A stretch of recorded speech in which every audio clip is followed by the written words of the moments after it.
Assalamualaikum warahmatullahi wabarakatuh. Waalaikumsalam warahmatullahi wabarakatuh. Bismillahirrahmanirrahim. Alhamdulillahirabbil alamin. Nahmadullah ta'ala wa nashkuruh wa nusalli wa nusallimu ala sayyidina Muhammadin alladhi ballagha risalah wa adda al-amanah wa nasaha al-ummah hatta atahu al-yaqin wa ala alihi wa sahbihi ajma'in. Subhanaka la ilma lana illa ma 'allamtana innaka antal alimul hakim. Rabbi shrah li sadri wa yassir li amri wahlul 'uqdatam min lisani yafqahu qawli. Amma ba'd.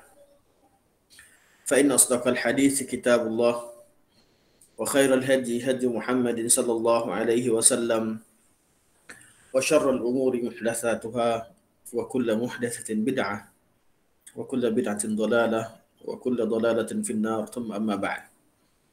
Pertamanya mari kita merafakkan setinggi-tinggi kesyukuran kepada Allah Subhanahu wa taala kerana dapat kita bersama, dan yang saya lupa nak ucapkan terima kasih dan yang pada yang dihormati Faisal Dr. Syahnur Basri, Jawatan Kuasa Kursi Datuk, Jawatan Kuasa Masjid dan seluruh sahabat-sahabat yang hadir pada pagi ini.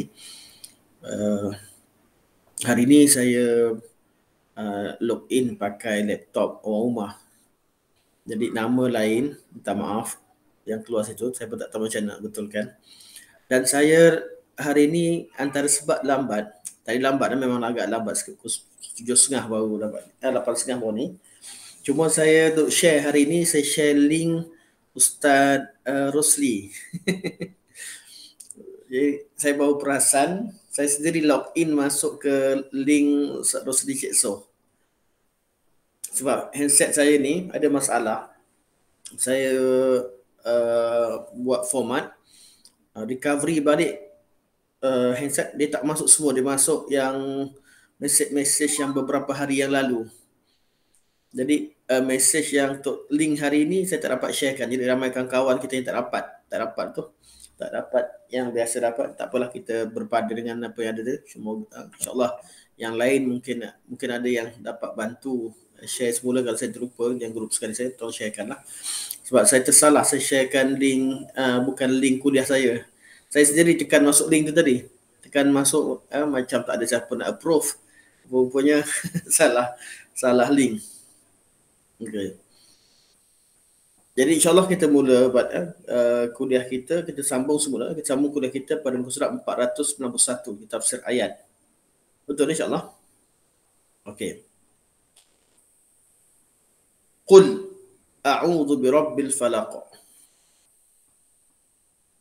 Kalimah qul mengisyaratkan beberapa perkara.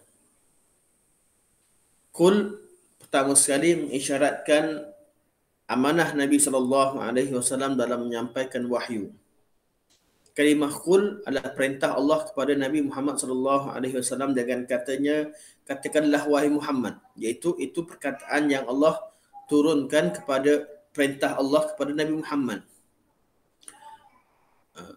Mesej yang ingin disampaikan adalah a'udzu birabbil falaq.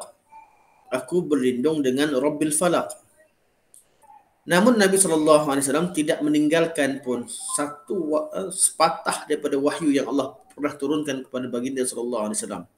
Termasuk arahan Allah kepada baginda sendiri pun Nabi akan sampaikan kepada umatnya. Termasuk kalimah qul. Tidak ada satu lafaz, tak ada satu kalimah, malah tidak ada satu huruf pun yang tak diajarkan oleh Rasulullah SAW kepada manusia.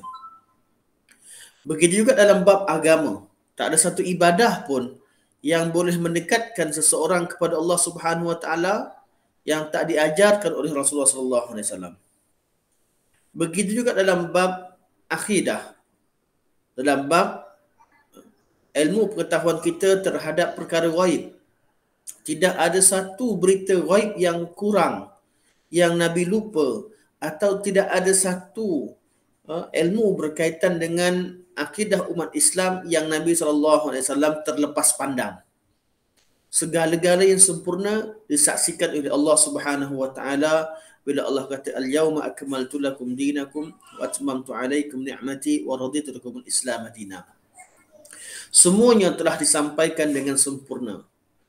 Dan Nabi bersifat amanah. Oleh itu, ayat ini bila kita nampak qul mengisyaratkan pertama sekali Nabi adalah seorang yang amin, seorang yang amanah, dan Nabi juga seorang muballigh, ballagh risalah. Selalu kita sebut, kita dalam mukadimah saya selalu baca nahmadullah taala wa nusalli wa nusallim ala sayyidina Muhammad alladhi ballagha risalah wa adda al-amanah wa nasaha al-ummah. Kenapa saya suka dengan kalimah-kalimah ini? Mengisyaratkan bahawa Nabi SAW menunaikan segala amanah yang tanggungjawab padanya, menyampaikan segala-galanya, wa nasahal ummah, dan Nabi inginkan segala kebaikan terhadap umat Muhammad SAW. Tidak ada satu kebaikan yang Nabi tahu kecuali Nabi sampaikan. Dan pengetahuan Nabi itu datang daripada Allah Subhanahu Wa Taala, membuktikan bahawa ajaran Islam ini ajaran yang telah sempurna sejak daripada sempurna ketika Nabi SAW hidup. Apa perbezaan? Kita sekini ramai profesor-profesor. Perlu kita nampak sedikit, kita bincang sedikit tentang perbezaan hukum agama ataupun ilmu agama dengan ilmu yang lain. Mungkin saya boleh berbincang dengan Prof Syahno, seorang pakar dalam bidang engineering. Profesor, di zaman Nabi, ilmu engineering zaman Nabi dengan zaman sekarang, yang mana lebih sempurna?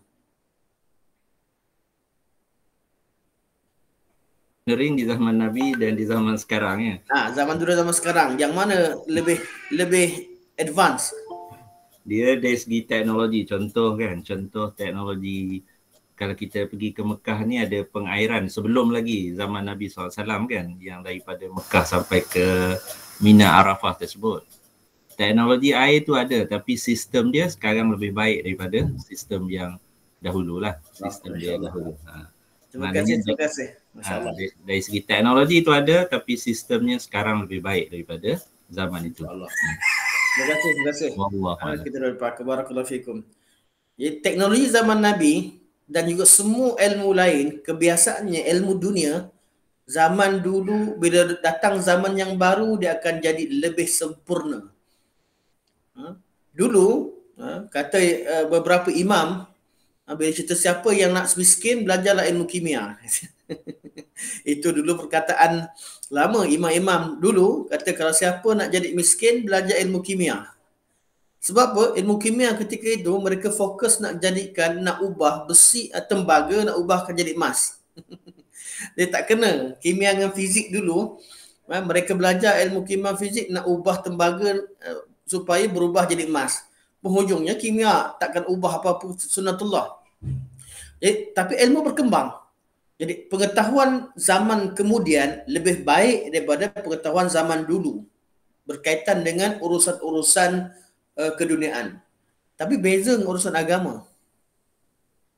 Urusan agama, kesempurnaan agama adalah ketika Nabi SAW diwafatkan. Waktu tu Nabi dah sampaikan segala-galanya.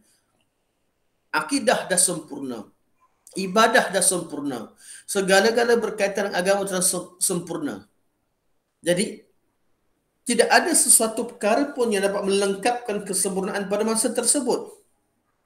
Apa tugas zaman kita sekarang? Tugas zaman kita adalah memahami, mempelajari dan mewarisi kesempurnaan yang telah diwariskan oleh Rasulullah SAW. Agama ni, ilmu agama berbeza dengan ilmu lain. Ilmu lain dia akan berkembang makin berkembang. Ilmu agama tak. Zaman Nabi adalah zaman kegemilangannya. Jadi orang akan tanya, habis ilmu yang kita belajar, ilmu balaghah mana di zaman Nabi, ilmu tajwid mana ada cerita zaman Nabi? Ya. Ilmu agama yang pecahan daripada ilmu syariat, semua sekali mengembalikan manusia kepada zaman asal. Contohnya, ilmu tajwid. Kenapa boleh timbul? Bukan kerana tajwid tak ada zaman Nabi. Ilmu tajwid yang kita belajar sekarang, makharijul huruf, tajwid dan sebagainya, semata-mata untuk menjaga lisan manusia atau bawa manusia supaya pandai membaca macam Nabi baca. Ilmu tajwid bukan bawa benda baru. Ilmu tajwid adalah ilmu yang mengkaji tentang bagaimana cara Nabi SAW baca Al-Quranul Karim. Macam mana orang Arab zaman tu baca Quran. Jadi ilmu zaman kita ni hanya bawa manusia balik kepada cara Nabi SAW dan juga orang Arab dulu baca Al-Quranul Karim. Ilmu Nahwu, nak jaga baris Al-Quranul Karim supaya kita tak salah baca baris. Istilah-istilah tu wujud. Ya, ada istilah zaman Nabi tak wujud tapi zaman sekarang wujud. Namun ilmu tersebut secara keseluruhannya hanya untuk memelihara keaslian yang ada pada Al-Quranul Karim. Ilmu hadis, mana ada hadis baru? Kalau hadis baru, hadis palsu.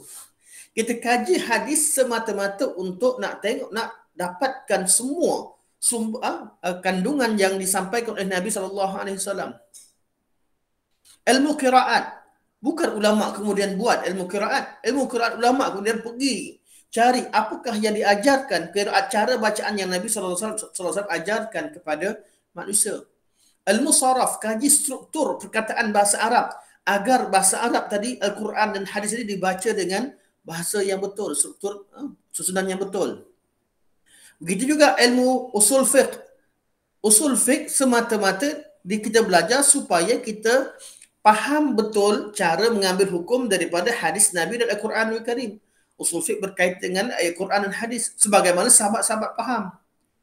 Qawaid fiqhiyah adalah ilmu memudahkan kaedah-kaedah fiqh yang telah diajarkan oleh Rasulullah SAW. Untuk ilmu agama secara keseluruhannya hanyalah mengembalikan manusia kepada kegemilangan yang ada pada zaman Nabi SAW. Kenapa saya sebutkan perkara ini? Sebab ramai sebagai rentetan saya dengar sikit daripada yang Dr. Abdullah Yassin sebut tadi berkaitan dengan Nabi SAW ini seorang Rasul yang menyampaikan segala-galanya. Dan apa sahaja ajaran yang ada pada zaman sekarang wajib ditalikan, hendaklah ada petunjuk daripada Rasulullah SAW. Tak mungkin kita mengetahui satu perkataan dan memuji Allah Subhanahu Wa Taala melebihi apa yang Nabi ajarkan. Tak mungkin ada pengetahuan kita tentang Allah yang melebihi apa yang Nabi SAW ajarkan. Sebab dalam bab ilmu agama kita wajibkan siapa sahaja bercakap tentang agama mesti ada dalil. Apa dalil? Mesti ada bukti yang menyatakan bahawa Nabi katakan perkara tersebut, Nabi sampaikan. Sebab Nabi sampaikan segala-galanya, kesempurnaan agama yang ketika Allah iktiraf, ketika Allah kata al-yauma akmaltu lakum dinakum, kesempurnaan itu tidak akan ada suatu perkara yang boleh sempurnakan lagi. Kerana bila dah sempurna, ada orang tambah satu benda, itu hanyalah satu perkara yang menyemak atau menjadikan satu benda yang sempurna tidak sempurna. Tak mungkin sesempurnaan boleh disempurnakan lagi. Sebab itulah bab agama, semua ilmu yang kita belajar bukan membetulkan apa yang ada pada zaman Nabi SAW, bukan menambahkan lagi, namun kita hanya mewarisi. Sebab itu ulama keseluruhannya, ulama yang rabbani, ulama yang sebenarnya, mereka adalah ulama warathatul anbiya, ulama pewaris Nabi. Pewaris kat mana? Nabi tidak wariskan harta, Nabi tak wariskan dinar dan dirham, Nabi wariskan ilmu. Ilmu inilah yang kita pergi pada ulama. Sebab tu kita pergi pada mazhab Syafi'i sebab kita yakin bahawa Imam Syafi'i rahimahullah sangat kenal dengan sunnah Rasulullah SAW. Sebab tu kita pergi pada mazhab Maliki. Sebab Imam Malik orang yang paling kenal dengan sunnah Rasulullah, mewarisi ilmu Rasulullah. Di kemuliaan imam-imam tadi kerana mereka mewarisi sunnah Rasulullah. Kerana mereka mengetahui apa yang Nabi sampaikan. Sebab tu ilmu agama wajib kepada dalil. Saya sebut benda ni ulang-ulang balik. Sebab ada orang sekarang, terbaru juga ada yang mengatakan, kalau belajar agama semua berdalil, jumud. Kita ni zaman berkembang, ilmu semua berkembang, takkan ilmu agama tak ada berkembang. Ini satu kesalahfahaman dalam memahami ilmu agama. Ilmu agama semuanya sempurna pada zaman Nabi. Zaman kemudian, perkembangan hanya berlaku dalam pengistilahan. hanya mengistilahkan, iaitu memudah cara, letakkan istilah-istilah supaya orang mudah faham terhadap sunnah Rasulullah. Zaman Nabi dulu semua orang Arab semuanya fasih, tak cakap salah, jadi tak perlulah pada ilmu nahwu, saraf dan sebagainya. Namun tatkala bila dah berlaku orang salah baris cakap, orang luar banyak masuk Islam, kita tak pandai bahasa Arab, timbullah ilmu bahasa Arab, ilmu nahwu, ilmu saraf, pelbagai jenis ilmu balaghah untuk fahamkan kita tentang apa yang wujud pada zaman Nabi SAW. Okey. Balik semula pada tajuk asal. Saya sebutkan benda ni sebab nak faham. Kita nak faham betul-betul. Kenapa dalam bab agama ni kita perlu kepada dalil. Bab dunia tak perlu pada dalil. Bab dunia kita merujuk kalam orang dahulu hanya sebagai satu sejarah perkembangan ilmu. Tapi bab agama tak. Bab agama kita rujuk kepada kalamullah, kalam Rasul dan rujuk kepada kalam ulama dulu kerana itulah sumber. Itulah kesempurnaan. Makin kita dapat jumpa, detect kalam yang lebih awal, kita makin tahu, makin kenal kesempurnaan agama tersebut, keaslian dan mutu yang kalam dalam agama ni, kalam salafus salih yang lama dulu sampai pada zaman jumpa kalam sahabat, jumpa kalam Nabi, itulah mutu yang sempurna, kualiti dalam memahami agama. Sebab itulah berbeza ilmu agama ni perlu difahami dengan konteks yang berbeza dengan ilmu yang lain. Betul? Kalau kita tanya dengan apakah doktor-doktor perubatan yang di kalangan kita ada doktor, ada di kalangan yang ada di sini ada pakar-pakar pelbagai bidang, kita tanya sekalipun, semua kata ilmu zaman sekarang lebih, ilmu teknologi zaman sekarang lebih pada zaman 1400 tahun dahulu. Namun kecuali ilmu agama. Jangan kita terbawa-bawa benda ni. Sehingga kita menghukumkan bahawa orang yang bertanya kepada dalil, orang tanya kepada bukti-bukti keaslian agama sebagai orang yang kolot. Ini satu cara, satu pemikiran yang salah. Zaman sekarang orang kalau ada orang yang suka bila ustaz-ustaz ajarkan benda pelik-pelik orang tak pernah ajar, dia bagus ni, dia rahsia baru ni, dia tak pernah siapa sebut benda ni, dia sebut, masya-Allah dia ada satu dia dah buka satu rahsia baru. Tak mungkin. Tidak mungkin. Ini asas yang ingin saya tegaskan. Okey, Nabi SAW, kesempurnaan yang perkara pertama, Allah tersempurnakan agama pada Nabi. Dan segala kesempurnaan dalam agama ini, Nabi telah sampaikan segala-galanya. Tidak ada satu patah perkataan pun yang tertinggal, termasuk kalimah qul, iaitu arahan Allah kepada Nabi Muhammad SAW. Perkara ini sangat penting untuk diketahui.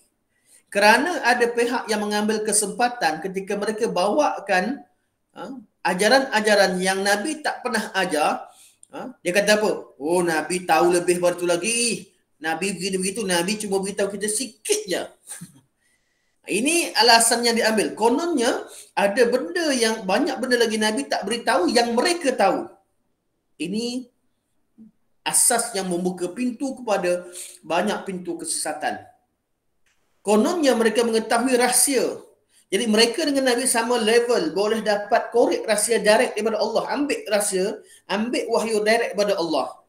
Dan inilah asas kepada mereka namakan semua, bahagikan ilmu kepada dua. Satu daripada semua ilmu biasa, yang kedua ilmu laduni.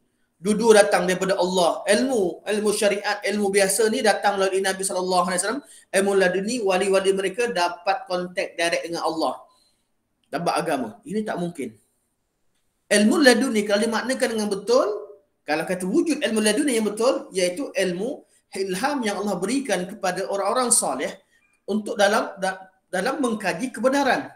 Contoh, saya buka Al-Quran, saya cari ayat, baca ayat tertentu, kalimah saya tak faham.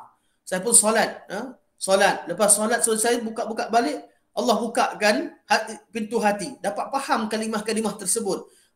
Baru terbuka hati, baru rasa lapang, pergi buka buku, cari buku, oh ada perbincangan, oh maknanya begini. Itu betul kefahaman yang Allah berikan. Tapi tak mungkin ada satu sumber yang lain dapat kontak direct dengan Allah, dapat syariat, dapat amalan yang baru. Kisah yang dikaitkan dengan kisah Khidir dengan Musa, itu bukan berkaitan. Ada orang kata ilmu laduni, ilmu Nabi Khidir, ilmu tak apa berapa hari kita ala-ala kita pasal kul ni, saya kaitkan benda sebab benda ni boleh jadi isu semasa. Ada yang kata ilmu Nabi Musa ni ilmu syariat, ilmu Nabi Khidir ni ilmu laduni, ilmu hakikat. Jadi Khidir ni buat benda salah menyalahi syariat, tak salah pun, dia bunuh orang, dia tenggelamkan kapal, apa lagi Khidir buat? Buat satu benda yang buat orang yang tidak muliakan mereka, tiba-tiba Khidir muliakan orang-orang ni dengan buatkan tembok untuk dia sebagainya. Kononnya satu ilmu syariat, yang kedua ilmu ma'rifat atau ilmu hakikat. Dan Khidir tidak terikat. Khidir tidak perlu ikut kepada syariat Nabi Musa. Betul ke dakwaan ini? Ini cara faham begini tak pernah wujud pada zaman Nabi, tak pernah wujud pada zaman sahabat, tak pernah wujud pada zaman tabi'in, tabi'in dan ulama-ulama. Ini semua cara faham yang silap. Nabi Khidir seorang nabi. Nabi Musa seorang nabi. Tidak timbul masalah Nabi Khidir tak nak ikut syariat Nabi Musa. Nabi Musa alaihissalam diutuskan kepada Bani Israel, bukan diutuskan kepada seluruh alam. Nabi Khidir ada tugas yang diutuskan untuk nabi-nabi yang lain, untuk kaum yang lain. Allah Subhanahu Wa Taala perintahkan Musa jumpa Khidir semata-mata untuk mendidik Nabi Musa dalam bab ilmu supaya lebih tawaduk dalam berkata-kata. Mungkin ada alim, walaupun Nabi Musa disepakati bahawa manusia terbaik pada zamannya, ulul azmi dari kalangan Rasul, macam mana pun keadaannya, tetap kita mengatakan bahawa Allah dan apa yang kita tahu bukanlah kita yang paling alim, kita paling ini.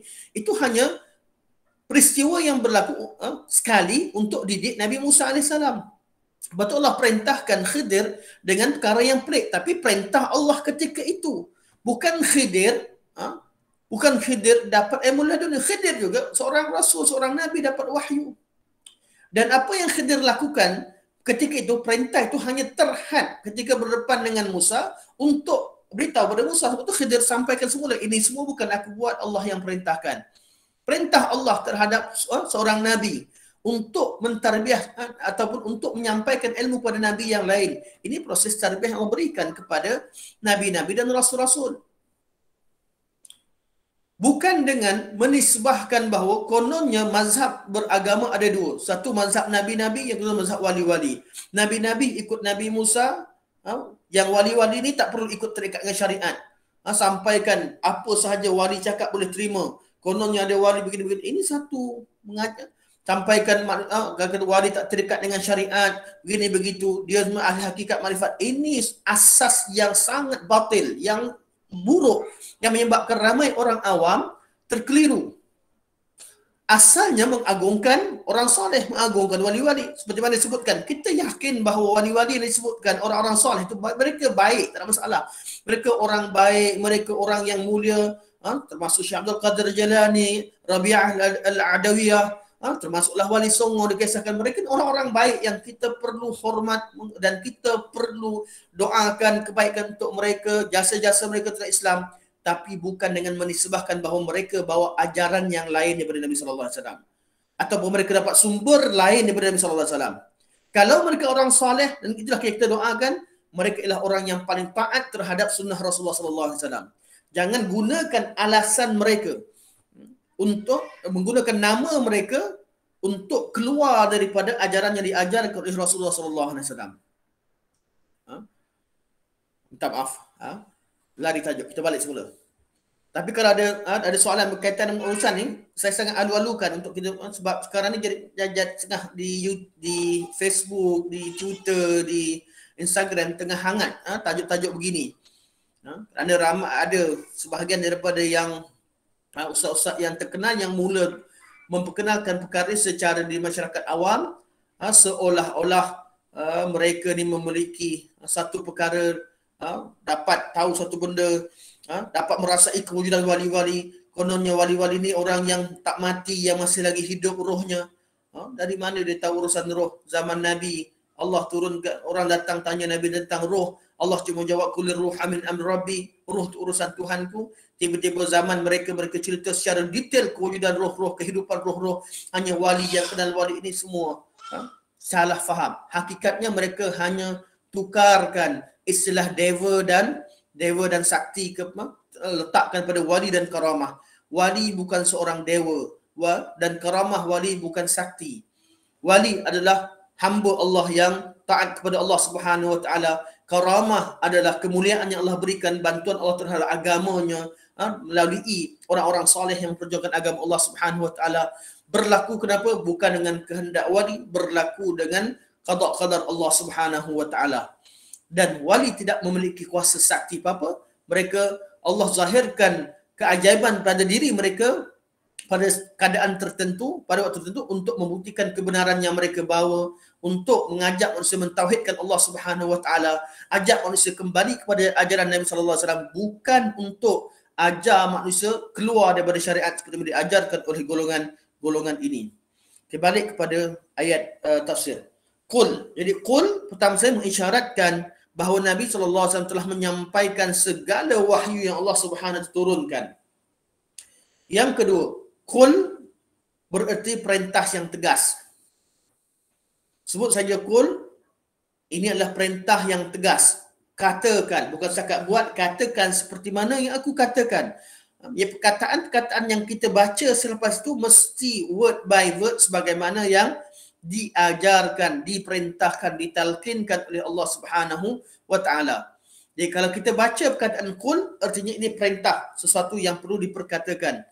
Yang ketiga, qul menjadi isyarat bahawa mesej dakwah utama. Bagi siapa yang sampaikan dakwah, buka ayat-ayat yang ada qul. Itu Allah katakan wahai Muhammad, ini sebagai dasar pada dakwah. Siapa berada di bidang dakwah, mereka akan kaji tentang antara ayat-ayat pertama yang mereka kaji adalah ayat-ayat yang berkaitan dengan kalimah qul. Kerana qul itu adalah perintah Allah kepada Nabi sallallahu alaihi wasallam untuk menyampaikan sesuatu seperti mana yang Allah perintahkan.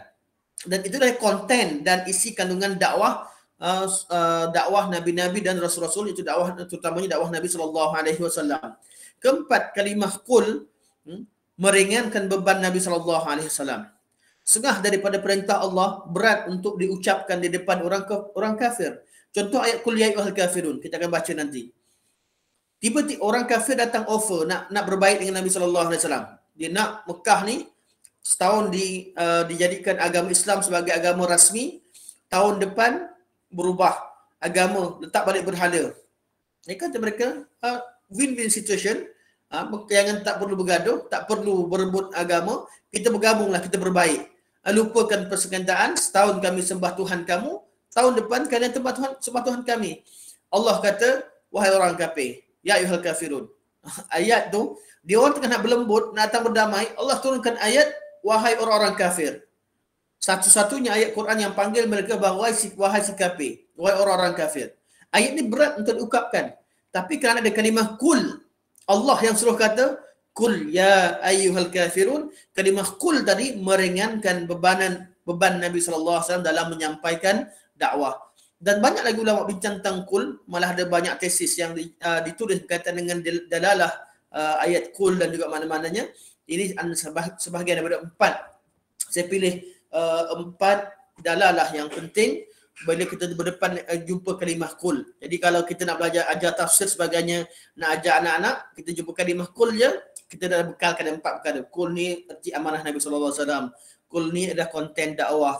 Kul ini adalah kul berkaitan dengan ketegasan yang Allah perintahkan supaya kita bercakap seperti mana yang Allah sampaikan. Itu perlu sampaikan seperti mana Allah sampaikan. Dan kul adalah satu ayat yang meringankan beban Nabi sallallahu alaihi wasallam dalam menyampaikan dakwah sebagainya. Ini salah satu pada perkara yang penting untuk kita tahu. A'udzu birabbil falaq. A'udzu, aku berlindung. Kita dah bincangkan sebelum ni ketika kita baca a'udzubillahi minasyaitonirrajim, ketika surah Fatihah. Jadi saya tak perlu detailkan lagi, tuan-tuan boleh rujuk pada rakaman. Birabbil falaq. Rabb juga kita dah bincangkan bab Rabbil alamin. Tuan-tuan boleh rujuk bab kalimah Rabb. Aku berlindung dengan Rabbil Falaq. Jadi fokus kita pada kalimah Al-Falaq. Kalimah baru yang kita jumpa. Al-Falaq. Al-Falaq ada 5 pandangan. Tengok pada muka surat 491. Aku berlindung dengan Rabbil Falaq. Al-Falaq ini adalah kataan yang kita jumpa pada surah ini. Al-Falaq, perkataan Al-Falaq mengandungi beberapa makna. Pertama, subuh. Ini pendapat Ibnu Abbas radhiyallahu an. Al-Falaq artinya waktu subuh. Rabbil Falaq, Tuhan yang mencipta waktu subuh. Qul a'udzu birabbil falaq. Katakan aku berlindung dengan Tuhan yang menciptakan waktu subuh. Kenapa? Sebab selepasnya disebutkan min syarri ma khalaq wa min syarri ghasiqin idza waqab. Ghasiqin waktu malam. Waktu malam ni gelap, kejahatan malam banyak berlaku waktu malam. Tapi Allah SWT ciptakan waktu subuh. Dengan adanya waktu pagi, banyak kejahatan yang penjahat-penjahat waktu malam ni atau makhluk jahat, mereka masuk. Mereka menghilang. Jadi, kalimat sebab itulah ramai ulama tafsir yang ketika mereka bincangkan tentang tafsir surah Al-Falaq, mereka kata, aku berlindung dengan Tuhan yang mencipta waktu subuh atau waktu pagi. Dari mana asas? Adakah kerana itu sahaja? Tidak. Kerana dalam bahasa Arab, kalimah Al-Falaq memang salah satu maknanya ialah waktu subuh. Allah kata faliqul isbah. Allah Subhanahu Wa Taala menjadikan waktu pagi atau menjadikan pagi itu bersinar keluar. Jadi kalimah faliqul isbah Allah sebagai rujukan untuk memaknakan bahawa makna al-falaq di sini adalah waktu subuh. Ini pendapat yang dikemukakan oleh Ibnu Abbas radhiyallahu anhu, yang paling terkenal, pandangan yang paling terkenal daripada Ibnu Abbas radhiyallahu anhu. Yang kedua, maksud al-falaq adalah makhluk, iaitu al-khalaq. Tuan-tuan kalau buat catatan, tukar fa kepada kha. Al-falaq maksudnya al-khalaq, iaitu Tuhan yang menciptakan seluruh makhluk. Qul a'udzu birabbil falaq, aku berlindung dengan Tuhan yang menciptakan seluruh makhluk. Makna ini juga dikemukakan oleh Ibnu Abbas. Adakah bertentangan? Tidak. Tidak bertentangan. Kerana ini falikul isbah ataupun ayat Qul a'udzu birabbil falaq tafsiran dengan contoh. Salah satu daripada makhluk Allah. Letakkan contoh, subuh. Sebab apa? Kenapa ditafsirkan waktu subuh? Kerana nak sesuaikan dengan kejahatan yang datang pada waktu malam. Maka kita berlindung dengan Tuhan yang ciptakan waktu subuh, waktu pagi yang menyinari alam. Kerana banyak kejahatan berlaku pada waktu gelap. Sebab tu ramai ulama tafsir suka untuk menterjemahkan dengan waktu dengan al-falaq dengan makna subuh. Kerana ada kesesuaian. Dan ini salah satu daripada contoh makhluk Allah Subhanahu Wa Taala. Tapi kalau qul a'udzu birabbil falaq, aku berlindung dengan Rabbil Falaq, seluruh makhluk al-khalaq akan melibatkan proses al-falaq. Kerana makhluk dicipta daripada tiada kepada ada. Benda yang tak ada kemudian baru ada, itulah al-falaq. Dan itu juga al-khalaq. Contohnya hujan, air yang ada dalam awan, bila terpisahnya butiran-butiran hujan turun daripada awan, ketika terpisah itu namanya al-falaq. Ketika bijian, bila adanya tunas yang keluar daripada biji, itu namanya al-falaq. Segala sesuatu yang ada di alam ini, dia mesti melalui proses al-falaq. Cuma al-khalaq nama kepada makhluk, al-falaq nama pada proses penciptaan makhluk. Betul kata qul a'udzu birabbil falaq, aku berlindung dengan Rabbil Falaq. Rabb iaitu Tuhan yang menciptakan al-khalaq, seluruh makhluknya melalui proses al-falaq. Al-falaq adalah proses percambahan. Bila bercambah atau terpisahnya suatu perkara furu' daripada usulnya. Termasuk ibu yang melahirkan anak. Ketika anak itu dikeluarkan daripada rahim ibunya, itulah detik al-falaq. Dan seluruh makhluk akan melalui proses al-falaq. Telur bila anak ayam keluar dari telur, pecah tu al-falaq. Ketika tercipta segala makhluk, ketika jadi semua makhluk itu namanya al-falaq. Sebab tu nak kata qul a'udzu birabbil falaq, artinya kembali pada waktu subuh, betul? Kerana ulama salaf ketika mereka tafsirkan sesuatu ayat, mereka nak mudahkan orang awam faham, mereka akan bawa satu contoh mudah. Berlindung dengan Tuhan waktu pagi, dengan kegelapan yang berlaku pada waktu malam. Kan senang orang faham. Salah satu daripada cara tafsir menggunakan contoh ataupun menggunakan kalimah asal, iaitu qul a'udzu birabbil falaq. Al-falaq itu ialah proses penciptaan seluruh makhluk. Maka qul a'udzu birabbil falaq artinya aku berlindung dengan Tuhan yang menciptakan seluruh makhluk. Ini dua pandangan yang kalau kita buat nota kita boleh letakkan right. Pandangan yang kuat, mempunyai hujah dari segi bahasa dan dipegang oleh jumhur ulama tafsir. Pandangan yang kedua ni juga pandangan Ibnu Abbas radhiyallahu anhu. Kadang-kadang Ibnu Abbas tafsirkan dengan makna al-khalaq, kadang-kadang tafsirkan dengan contohnya iaitu dengan waktu subuh, waktu pagi. Ya. Riwayat yang kedua diriwayatkan oleh Ali bin Abi Talhah. Ali bin Abi Talhah adalah antara anak murid Ibnu Abbas radhiyallahu an dalam ilmu tafsir.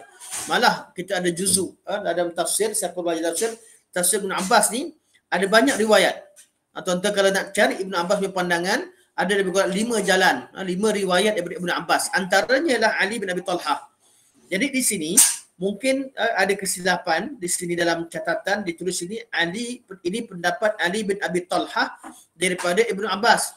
Sepatutnya kita katakan Ali bin Abi Talhah dan Ibnu Abbas. Sepatutnya bukan dan daripada Ibnu Abbas. Ini pendapat Ibnu Abbas menurut riwayat Ali bin Abi Talhah. Ini kaedah sebenar dalam terjemahan. Sebab Ali bin Abi Talhah, beliau hanya meriwayatkan pandangan-pandangan Ibnu Abbas dalam riwayat beliau. Siapa Ali bin Abi Talhah? Ayahnya Abi Talhah adalah maula kepada Ibnu Abbas. Maula artinya orang yang diislamkan oleh Ibnu Abbas, kemudian dimerdekakan oleh Ibnu Abbas, orang hamba merdeka, dan dia duduk dengan ayah dia, duduk dengan Ibnu Abbas. Jadi banyak ilmu yang dipelajari daripada Ibnu Abbas radhiyallahu an. Ini Ali bin Abi Talhah. Sebab ada buku ni ada yang pernah tanya, Ustaz, silap terjemah kot. Yang tu mungkin Ali bin Abi Talib kot tertulis sebab dia bukan silap. Memang Ali bin Abi Talhah daripada Ibnu Abbas. Kerana Ali bin Abi Talhah meriwayatkan riwayat-riwayat daripada Ibnu Abbas, riwayat-riwayat tafsir. Okey, ini dua pandangan. Kedua-duanya daripada Ibnu Abbas radhiyallahu an. Inilah pandangan yang tepat dalam menafsirkan makna ini sesuai dengan bahasa dan sesuai dengan segala maklumat berkaitan dengan tafsir. Tidak ada perkara yang kita rasa janggal dan rasa pelik. Pandangan ketiga, al-falaq adalah rumah di dalam Jahannam. Artinya dalam neraka Jahannam ada rumah yang Allah ciptakan dalam neraka. Rumah ini macam, dalam rumah ni bukan tempat berlindung, tapi dalam rumah ni banyak azab. Tempat yang mempunyai azab yang lebih daripada kawasan neraka yang tidak ada rumah. Rumah dicipta untuk mengazab manusia dalam api neraka Jahannam. Ini pendapat Ka'ab bin al-Ahbar. Ka'ab bin Ahbar siapa? Ka'ab bin Ahbar seorang Yahudi pada asalnya, orang tua, sempat hidup zaman jahiliah dan sempat hidup zaman Nabi SAW hidup, dan seorang pendeta Yahudi yang hebat, yang mulia, dan beliau hanya masuk Islam pada zaman Sayyidina Abu Bakar As-Siddiq radhiyallahu anhu. Beliau dipanggil sebagai mukhadram. Mukhadram artinya orang yang sempat hidup zaman Nabi tapi tak masuk Islam pada zaman Nabi SAW. Masuk Islam kemudian. Tak panggil, mereka ini berada di, mereka ni levelnya tak dikatakan, mereka adalah tabi'in. Dari segi periwayatan hadis mereka level dengan tabi'in, tapi dari segi umur dan senioriti dari segi umur dan sempat jumpa Nabi sebagainya, mereka sempat jumpa Nabi atau sempat hidup zaman Nabi, sempat hidup dengan sahabat-sahabat Nabi, tapi sebab tak masuk Islam, mereka hanya masuk Islam selepas Nabi wafat, gelaran dalam ilmu hadis diberikan kepada mereka dengan dipanggil dengan gelaran mukhadram. Mim, kha, dad, ra, mim. Mukhadram. Kalau dijumpa dalam perawi kata mukhadram, artinya mereka ni sempat hidup zaman Nabi, sempat, tapi mereka tak masuk Islam kecuali selepas kewafatan Nabi SAW. Hanya ataupun mereka sempat masuk Islam zaman Nabi, tapi tak sempat jumpa Nabi SAW. Masuk Islam duk jauh. Ada orang sampai ke Islam duk jauh, mereka baru datang. Tak sempat sampai Madinah, Nabi wafat dulu. Ini pun adalah mukhadram. Ka'ab bin Ahbar, seorang yang mulia mukhadram, yang asalnya daripada seorang pendeta Yahudi, orang tua pada zaman mana sempat hidup zaman jahiliyah, kemudian sempat hidup di zaman Nabi SAW hidup, dan dipanjangkan umurnya sampai pada zaman Abu Bakar As-Siddiq radhiyallahu anhu, beliau masuk Islam. Dan beliau seorang pendeta dan seorang pendakwah, juga seorang yang alim tentang agama Yahudi. Jadi tafsiran-tafsiran bila beliau masuk Islam, ada di kalangan tabi'in, di kalangan anak-anak suka untuk mendengar apa yang beliau sampaikan.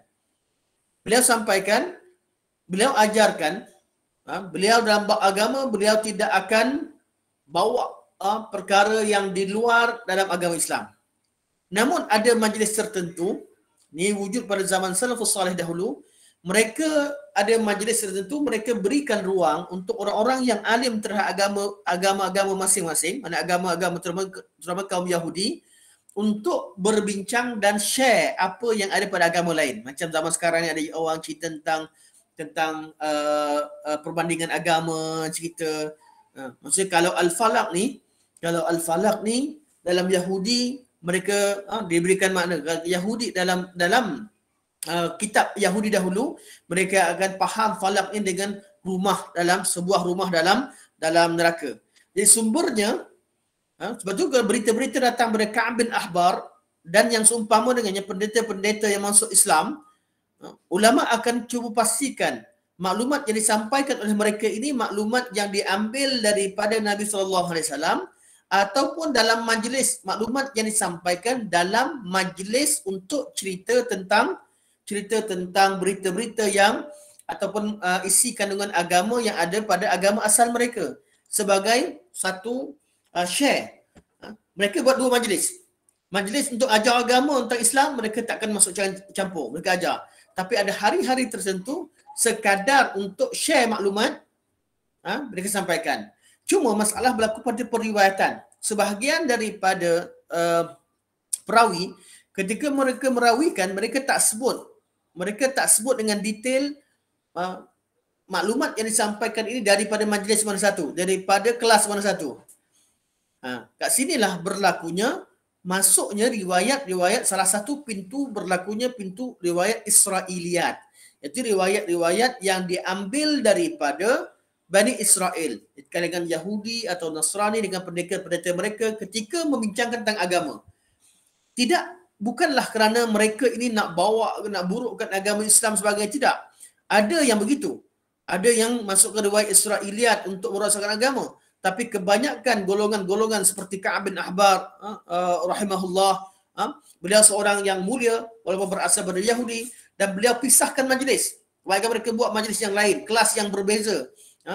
Di majlis yang berbeza, cuma bila riwayat sampai pada zaman kita, tidak perawi-perawi, sebahagian perawi tidak membezakan antara dua kaul, dua kelas membeza, maka adanya riwayat-riwayat yang tidak bersumber daripada apa yang Nabi sampaikan, tapi diambil daripada Israiliyat. Okey. Jadi riwayat kaul yang ketiga, rumah dalam Jahannam, tidak ditemukan dalam mana-mana dalil daripada sunnah Nabi SAW. Hanya dah diketahui melalui riwayat Ka'ab bin Ahbar. Jadi diketahui bahawa ini adalah bukan pendapat, namun apa yang dinisbahkan kepada Ka'ab bin Ahbar, kerana Ka'ab bin Ahbar menceritakan tentang fahaman ataupun kefahaman orang Yahudi terhadap makna al-falaq. kalau disuaikan atau diterjemahkan ataupun disyarahkan menurut konteks orang-orang Yahudi. Jadi kaul yang ketiga, kita dengar, kita tak iakan, kita juga tidak menafikan. Wallahu alam. Ini pandangan yang ketiga. Pandangan keempat, begitu juga sama seperti As-Sudi dalam masalah ini, beliau kata al-falaq adalah perigi yang tertutup dalam neraka. Dalam neraka ni ada perigi lagi. Perigi tertutup, artinya ada air yang menggelegak, yang panas. Ini air yang sangat panas yang dimasak ataupun yang bergelegak dalam api neraka. Ini juga pandangan As-Sudi, bukan Sudi. Kita panggil Suddi. Al-Imam As-Suddi seorang tabi'in. Beliau juga antara yang mengadakan dua majlis, kelas untuk tafsirannya biasa dan kelas untuk menyebutkan tentang tafsiran-tafsiran yang disebutkan oleh kaum Yahudi. Kenapa begitu? Sebab kaum Yahudi pun mereka ada kitab mereka. Jadi kelas pengajian perbandingan agama ya ataupun sekadar menceritakan tentang berita Bani Israel tersebar dalam ilmu tafsir, kerana pada zaman dahulu ulama-ulama tafsir mengambil pendirian seperti hadis Nabi kata cerita kalau sesuatu yang datang daripada Bani Israel, cerita dengar dan tak jangan kata ya, jangan kata tidak. Kalau benda yang betul sesuai dengan Quran dengan Nabi sebut, betul lah benda tu. Benda yang bertentangan, salah lah. Benda yang tidak ada maklumat, kita tak tahu maklumat betul atau salah, kita kaegikan sekadar dengar sahaja. Itulah yang mereka lakukan. Sebab tu dalam ilmu tafsir ni ada kadang-kadang kita jumpa tafsiran-tafsiran yang memang wujud dalam kitab tapi kita tak boleh katakan tafsiran yang betul. Termasuk dalam bab riwayat berkaitan Ainul Hayah. Ainul Hayah, kisah berkaitan Khidir. Ada sebahagian pada mufassir tafsir sebut bahawa Khidir ni tak mati sampai hari kiamat sebab pernah minum perigi Ainul Hayah. Bukan tak disebutkan, disebut oleh ulama tafsir, tapi ulama tafsir mengatakan ini riwayat yang tidak disabitkan oleh Nabi sallallahu alaihi wasallam, hanya disebutkan di riwayat Israiliyat yang mereka sebutkan berkaitan dengan Bani Israel sebagainya, yang mana apa yang riwayat yang tidak boleh dikatakan betul. Disebutkan dalam kitab tafsir hanya sekadar menceritakan ada orang yang berfahaman demikian, bukan mengatakan bahawa inilah dia yang betul. Okey, jadi dalam tafsir Al-Falaq kita jumpa sekarang 4 kaul. Dan yang kelima, pendapat yang dikemukakan oleh Imam Abu Abdurrahman Al-Hubuli, bukan Hubla tu, boleh betulkan ejaan Al-Hubuli. Okay. Pendapat bukan Abdurrahman, Abu Abdurrahman. Mana Abu Abdirrahman, baris A, jadi baris bawah lah, dan kalau ada Abu depannya. Pendapat Abu Abdirrahman Al-Hubuli, iaitu Al-Mu'afiri, atau dikenali sebagai Abdullah bin Yazid.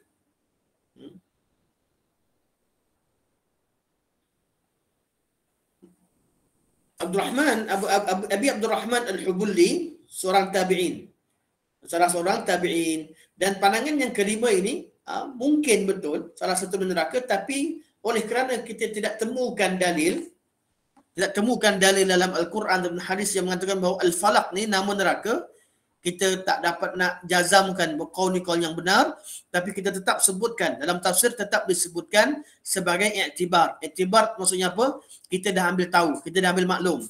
Kenapa disebutkan juga? Supaya bila datang orang yang bawa tafsiran begini, kita kata tafsiran ni tidak tepat. Orang kata ada dalam kitab, kami bukan kamu belajar lagi lah. Ramai orang kata jangan cakap tak ada, buka kitab belajar lagi. Dia kata tak, bukan kami tak tahu benda ni ada, kami tahu benda ni wujud, kami jadikan iktibar, kami nukilkan, tapi kami kata tafsiran yang tepat, yang betul, sesuai dengan apa yang disebutkan oleh sahabat Nabi SAW, itu yang memang sahabat terangkan sendiri. Makna Al-Falaq adalah waktu subuh ataupun Al-Falaq adalah seluruh makhluk. Jadi tafsiran-tafsiran yang lain itu kami jadikan sebagai i'tibar. I'tibar artinya kami nukilkan dan kami ceritakan, tapi kami tak katakan betul. Okey. Menurut Ibnu Jarir, pendapat pertama, yakni al-falaq dengan makna subuh adalah pendapat yang paling sahih. Inilah juga pendapat yang dipilih oleh Imam Bukhari dalam sahihnya. Ibnu Taimiyah berkata al-falaq adalah segala yang dipisahkan oleh Allah, iaitu segala sesuatu yang dipisahkan oleh Allah Subhanahu Wa Taala dalam penciptaannya. Ketika Allah ciptakan satu benda mesti terpisah daripada usulnya. Anak terpisah daripada bapanya, pohon-pohon terpisah daripada bijiannya, atau keluar pohon yang menjalar waktu dikeluar tu bila terpisah ataupun zahir, namanya al-falaq. Okey, kata Ibn Taymiyah, segala yang dipisahkan oleh Allah. Menurut Al-Hasan, beliau berkata adalah segala yang terpisah daripada sesuatu seperti subuh, butiran, biji-bijian dan lain-lain. Ini semua saya sebut tadi. Az-Zujaj berkata, jika kita perhatikan dengan mendalam tentang makhluk ciptaan Allah, nescaya akan nyatalah pada kita bahawa kebanyakan makhluk terdiri dari sesuatu yang terpisah, seperti kemunculan tumbuh-tumbuhan daripada bumi, kemunculan hujan dari awan dan lain-lain. Namun demikian, pandangan kebanyakan para mufassirin, al-falaq dengan makna subuh. Jadi kata beliau, al-falaq ni dah tahu dah proses, tapi ramai ulama tafsir kata subuh. Sebahagian mereka berkata al-falaq dengan makna semua makhluk. Inilah dia tafsiran yang kita katakan sama ada al-falaq makna subuh ataupun seluruh makhluk. Adapun pendapat yang mengatakan al-falaq dengan makna lembah Jahannam atau pohon dalam Jahannam atau salah satu daripada nama-nama Jahannam, pendapat ini semua tidak berdasarkan dalil yang sahih. Jadi berdasarkan makna di atas, maka maksud ayat, katakanlah wahai Nabi, aku pergi mengusir, artinya aku memohon perlindungan, atau aku memohon perlindungan kepada Tuhan yang menguasai subuh. Permohonan ini seolah-olah mengandungi isyarat Tuhan yang maha berkuasa melenyapkan kegelapan dalam kesempitan di atas muka bumi ini, jugalah maha berkuasa untuk menolak segala bentuk kesusahan dan bahaya daripada hamba-Nya. Artinya kita minta Allah tolak musibah yang ada pada waktu malam dengan datangnya waktu subuh, dengan Allah cipta waktu subuh. Begitulah dia secara connection, hubungan antara kalimah al-falaq diterjemahkan dengan makna al-falaq dengan makna as-subuh dengan min syarri ma khalaq dan min syarri ghasiqin idza waqab. Okey, saya rasa sini jelas, insya-Allah. Kita masuk pada ayat yang kedua.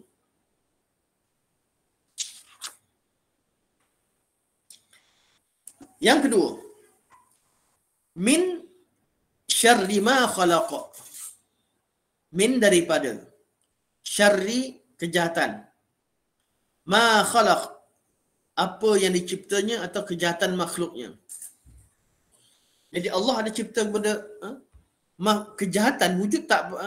Allah cipta segala-galanya. Segala yang berlaku selain Allah adalah ciptaan Allah. Jadi ada di kalangan yang dicipta ni ada makhluk jahat. Iblis makhluk Allah ke bukan? Makhluk Allah. Iblis baik ke jahat? Jawapannya jahat. Namun, kejahatan bukan pada ciptaan Allah, kejahatan wujud pada makhluk Allah. Kejahatan dan keburukan tidak pada perbuatan Allah. Kejahatan hanya wujud pada apa yang dicipta, apa dibuat oleh Allah Subhanahu Wa Taala dalam makhluk ciptaan Allah. Contohnya, Allah ciptakan iblis bukan suatu kekurangan, bukan suatu kejahatan. Tidak. Itu satu kesempurnaan bagi Allah Subhanahu Wa Taala. Iblis itu sendiri adalah makhluk yang jahat. Macam mana kita nak faham? Iblis memang jahat. Ajak manusia buat jahat, ajak manusia buat maksiat. Ini satu sifat buruk pada iblis yang membawa keburukan dalam alam. Tapi oleh kerana ada iblis, maka Allah turunkan ayat kursi, Allah turunkan Quran, Allah turunkan zikrullah, ada zikir pagi, ada zikir petang. Oleh kerana iblis, ramai orang yang kembali kepada Allah. Kalau tak kena kacau, tak ingat baca Quran. Dia tiba-tiba baca Quran. Oleh kerana ada iblis lah orang berhati-hati dalam ketika sampai ke tempat-tempat tertentu. Jadi mereka berlindung dengan Allah, minta perlindungan kepada Allah Subhanahu Wa Taala. Oleh kerana iblis lah dan syaitan lah Ada orang yang bertaubat kepada Allah Subhanahu wa taala, yang mengaku kesilapan, yang beristighfar. Kerana ada iblis lah adanya kita doa-doa yang diajarkan dalam bab agama, banyak zikrullah sebagainya. Jadi Allah ciptakan iblis ciptakan iblis di kalangan Allah ada tujuan-tujuan yang lain. Ada kebaikan di sebalik penciptaan iblis. Bukan iblis tu baik, iblis tu makhluk yang jahat, tapi ada kebaikan di sebalik ciptaan iblis. Contoh lain, penyakit. Penyakit adalah satu perkara yang buruk bagi pesakit. Tapi di sebalik penyakit ada kebaikan-kebaikan. Mungkin kebaikan pada makhluk yang lain, doktor, nurse yang kerja di bidang perubatan. Sekarang ni ada vaksin, syarikat vaksin kaya raya dengan adanya corona, bagi mereka satu peluang untuk mereka jana pendapatan. Okey. Sekarang ada kebaikan bagi mereka, buruk dari segi musibah, atau ada kebaikan yang lain disebabkan corona, maka ramai orang yang kembali kepada agama Allah Subhanahu wa taala. Disebabkan corona, orang tahu menghargai masjid. Kalau masjid dibuka, orang menunggu bila masjid dibuka. Oleh kerana corona, orang tahu menghargai nikmat solat rapat saf. Dan banyak perkara lagi. Itulah yang dimaksudkan dengan syarri ma khalaq.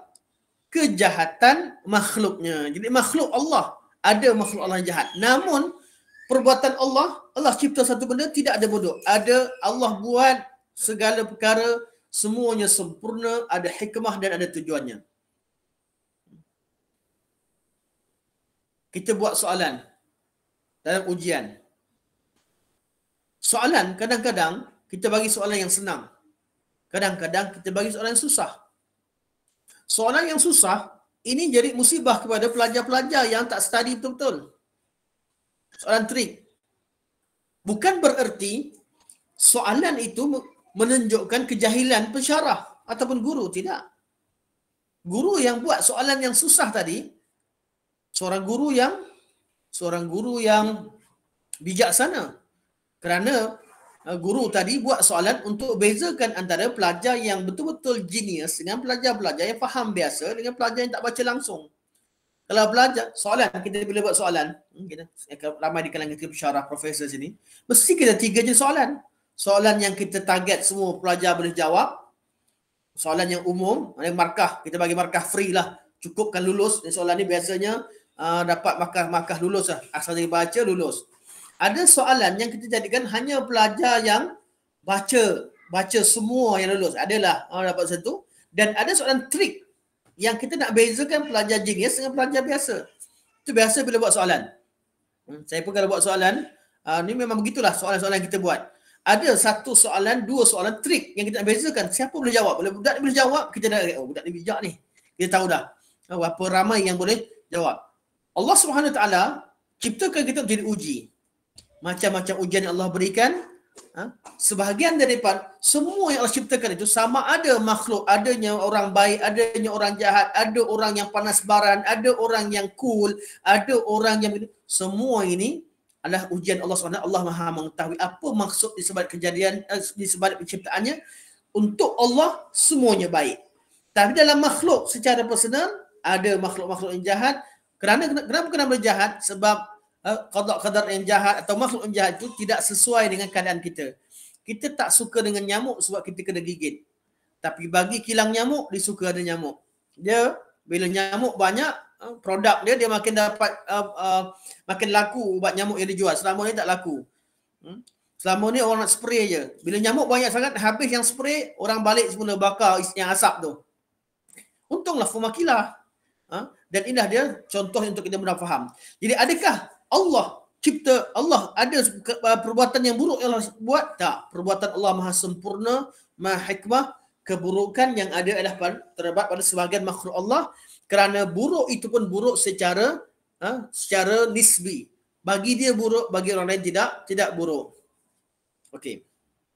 Al-Imam Al-Maraghi mentafsirkan, katakanlah wahai Nabi, iaitu kul, aku memohon perlindungan kepada Tuhan yang mencipta segala makhluk, iaitu qul a'udzu birabbil falaq, dengan mana al-khalaq, yang daripada segala bentuk kejahatan atau bahaya yang menimpaku, min syarri ma khalaq, daripada makhluk-makhlukmu yang jahat. Jadi kejahatan datang daripada makhluk-makhlukmu yang jahat, bukan datang daripada Allah Subhanahu wa taala.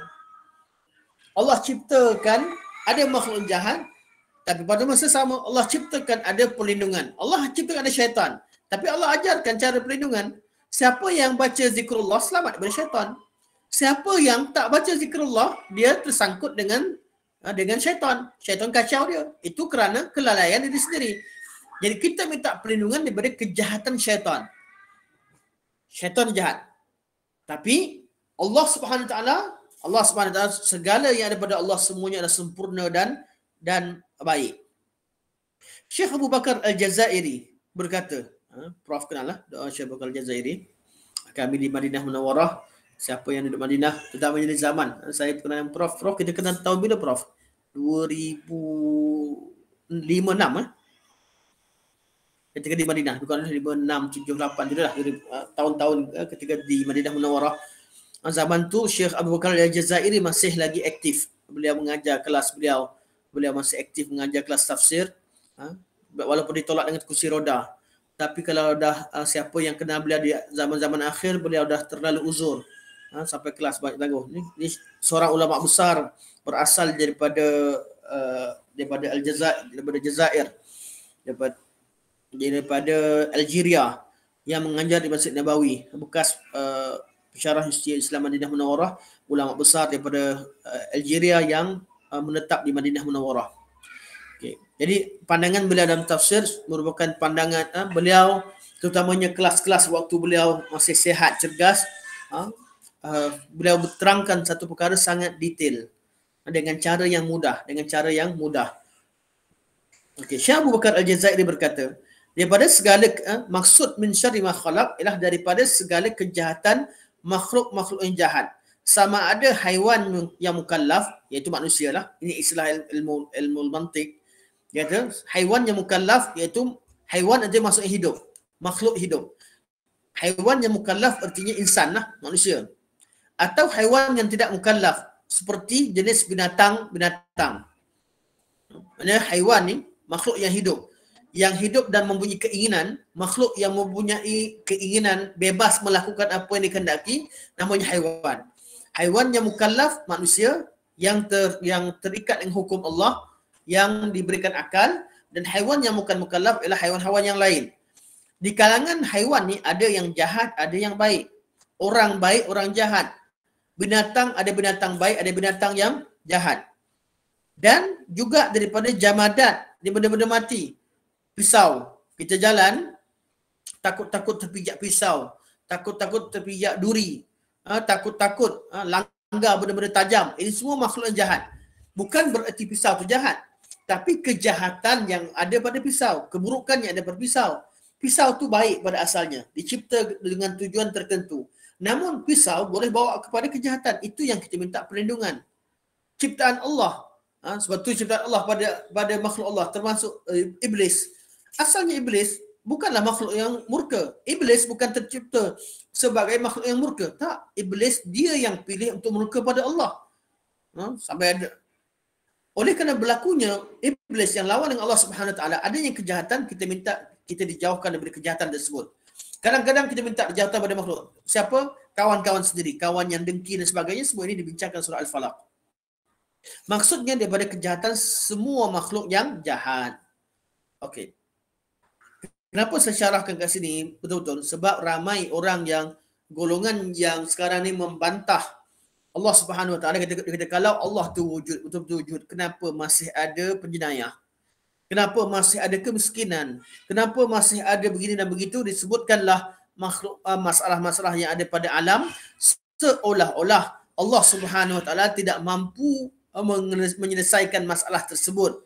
Jadi mereka buat kesimpulan masih ada jenayah, masih ada orang teraniaya, menunjukkan bahawa Tuhan tak mampu nak kontrol makhluk-makhluk ini. Inilah pahaman golongan etis. Sekarang ini banyak dibincangkan, banyak dibicarakan oleh golongan-golongan ini Jadi mereka ini adalah orang-orang yang tak kenal Allah, tak kenal mereka yang tidak belajar tafsirkan agama ikut sugati. Semoga Allah berikan hidayah bagi mereka, bagi orang-orang yang beriman yang pada asalnya mereka mengaku sebagai Islam, dan Allah berikan hidayah untuk mereka yang belum Islam untuk Islam, insya-Allah.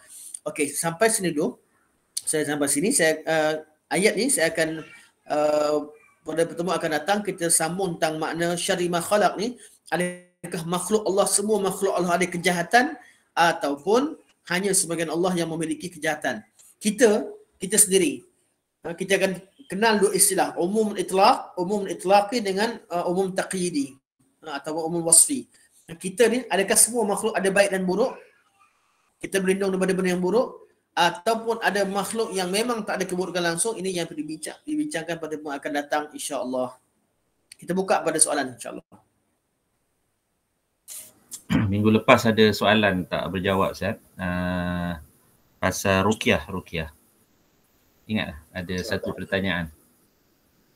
Saya lupa apa soalan. Dia tanya perlukah ruqyah ni diamalkan tanpa mendapat ijazah, sebab sekarang ni orang bercakap pasal mengamalkan ruqyah ni mesti ada ijazah. Wajib ke ada ijazah tu? Jawapannya ruqyah syar'iyah tidak perlu kepada ijazah. Kalau ada ijazah, satu kebaikan. Tidak ada masalah bagi orang yang dapat ijazah daripada gurunya, mana gurunya mengajarkan ruqyah. Syaratnya ruqyah yang sama ada yang dibuat dengan sendiri, itu kita baca ayat Allah, doa pada Allah Subhanahu Wa Taala, ataupun yang kita dapat daripada guru kita ajarkan baca ayat sekian dan sekian, dan juga bukan dengan ijazah. Kedua-duanya syaratnya mesti terkait dengan hukum Allah. Selagi betul dengan kaedah ruqyah syar'iyah, ikut pada hukum syarak, maka sama ada ijazah atau tidak, ruqyah tetap berlaku, kerana ruqyah asasnya adalah doa kepada minta penyembuhan daripada Allah Subhanahu Wa Taala. Jadi tak ada masalah dari segi ada tak disyaratkan mesti bersanad. Cuma kalau mereka ni belajar daripada guru-guru yang mahir dalam ilmu ruqyah, kemudian guru tersebut memberikan sanadnya, maksudnya itu sebagai pengiktirafan bahawa dia pernah berguru, pernah belajar dengan aku. Pernah belajar dan inilah ilmu. Kerana ilmu ruqyah tidak terhad kepada bacaan dan doa sahaja. Sebahagian daripada ruqyah diajarkan, guru ni ada pengalaman dalam ilmu perubatan, contohnya tahu ubat tertentu. Sebab ruqyah tidak semata-mata dengan asbab syariah. Ruqyah juga boleh digabungkan dengan asbab kauniyah, iaitu tahu ubat-ubat tertentu, sambil buat ubat tu mereka juga ajar ruqyah, bacakan, ini dibolehkan dalam syarak. Jawapan ringkas tak disyaratkan. Dan juga tidak dihalang, bukan satu perkara yang salah. Itu malah perkara itu hubungan dia dengan guru. InsyaAllah. Sila kalau ada soalan lain. Tafadhal, silakan.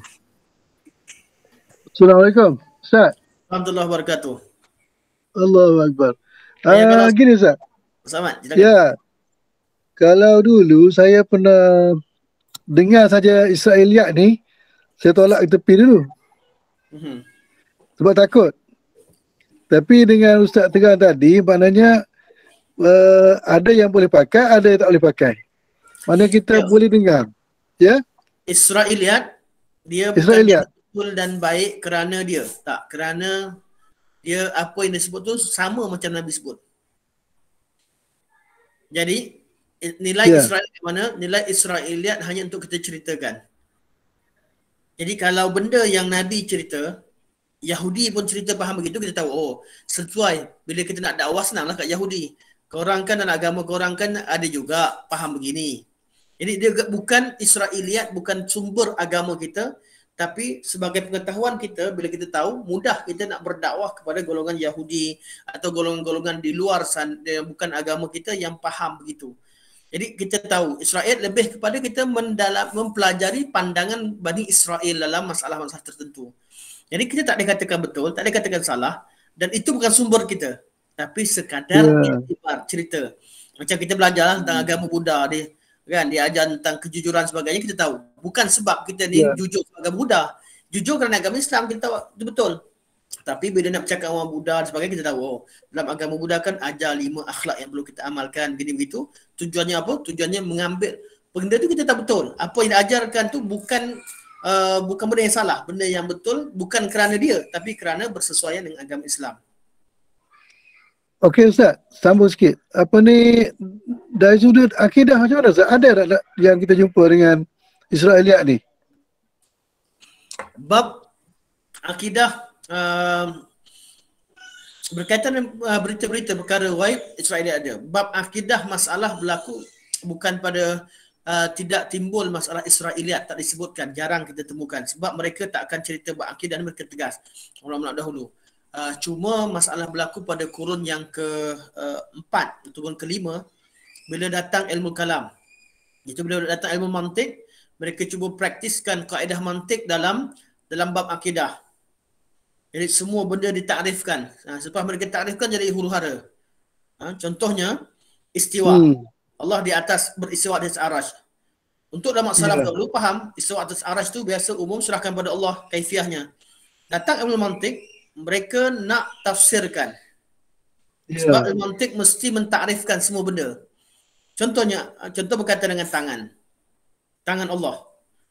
Lama dahulu mereka dengan tangan Allah, mereka tak kata apa, mereka tak kata jisim, tak kata apa, mereka kata Allah kata begitu, beriman dengannya, serahkan pada Allah Subhanahu Wa Taala. Beriman dengan sifat tangan yang selayak bagi Allah Subhanahu Wa Taala, kita tak tahu apa. Ini cara ulama salaf. Datang ilmu mantik masuk, ilmu mantik mewajibkan kita takrifkan. Dengan dalam ilmu mantik ada tasawur, ada tasdid. Maksudnya takrifkan semua benda. Takrifkan dulu baru kita hukumkan. Jadi masalah dalam mantik, bila mereka tafsirkan tangan, mereka tafsirkan apa? Tangan adalah anggota yang digunakan untuk pegang dan sebagainya. Dia dah kata anggota, dia kata jisim. Dia kata mustahil Allah ada anggota. Punca asal dia takrifkan tak betul. Dia takrifkan dengan tangan dengan takrifan makhluk. Takrifan tangan makhluk. Menyebabkan mereka cari jalan keluar. Jadi ada dua.